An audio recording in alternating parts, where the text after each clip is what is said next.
Hi, we are going to the last section of chapter 1, which is inequality. So the reason to learn inequality is due to the limited information. So information is not always fully available. In case we only have a limited one or two piece of information, we might apply the inequality to give an approximation to the event or to make an approximation of the probability. Okay? So there are two types of inequality covered in this chapter, which is Markov and Chebyshev inequality. The first one is Markov inequality. So Markov inequality say that when x is a random variable taking only non-negative value, then the following formula is applicable, in which the probability of x larger or equal to a can be approximated using the formula ex over a. So from here you can see it is smaller or equal but not equality. So this is called the inequality term. Okay, from here this formula only need one information, which is mean ex. And next one is the Chebyshev inequality. If x is a random variable with finite mean, mu, variance, sigma square, and for any value k is positive, we can apply the following Chebyshev inequality. So to find the probability of x minus mu absolute form, this term larger or equal than k as a constant, we can use the following inequality formula.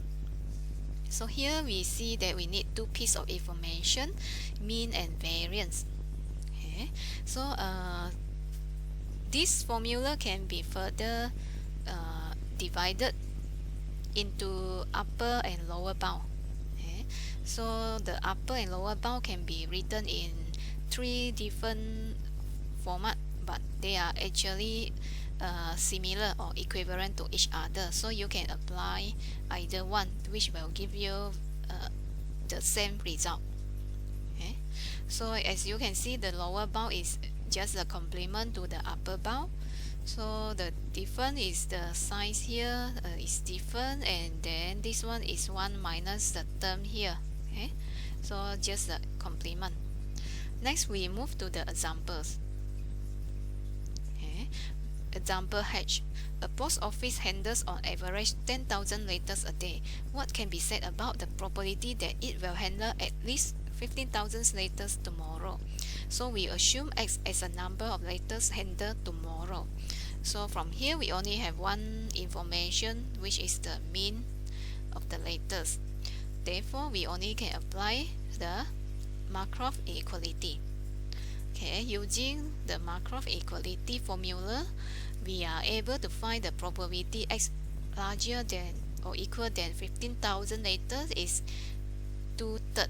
Okay, so this is our solution. Next we go to example 18. Suppose that it is known that the number of items produced in a factory during a week is a random variable with mean 50.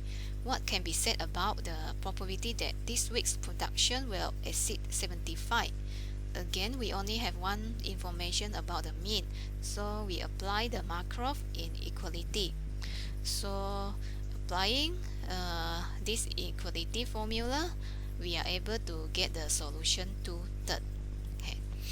Part B, if the variance of the week's production is known to equal to 25, then what can be said about the probability that this week's production will be between 40 and 60? Now we have extra information which enable us to apply the Chebyshev inequality. So we would like to find the probability that the production is in the interval between 40 and 60. So apply the upper and lower of the Chebyshev inequality. Okay, so this is the upper, this is the lower bound. Okay, so we want to find probability x between 40 and 60. So here our constant k will be 10, because yeah, the difference is 10. If we the difference 40 and 60 from 50 is 10. So this is equal to the probability x between 40 and 60. Okay, so the difference from 50, so 40 and 60, the deviation is just 10, so our k is 10. So from here we apply the upper bound inequality. This is the formula, sigma square over k square. I think so. We can refer back to the formula. Okay, this is the formula, k square. Then okay, our variance is 25. Okay, 25 over 100 will give us 1 over 4. Okay, so this is the upper bound. For the lower bound, it's the same, just the sign here different and become 1 minus the term, so we get 3 over 4. So that we can say that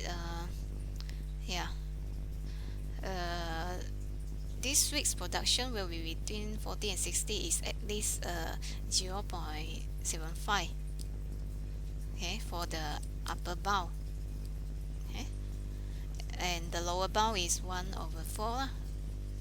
Okay, so this is our solution.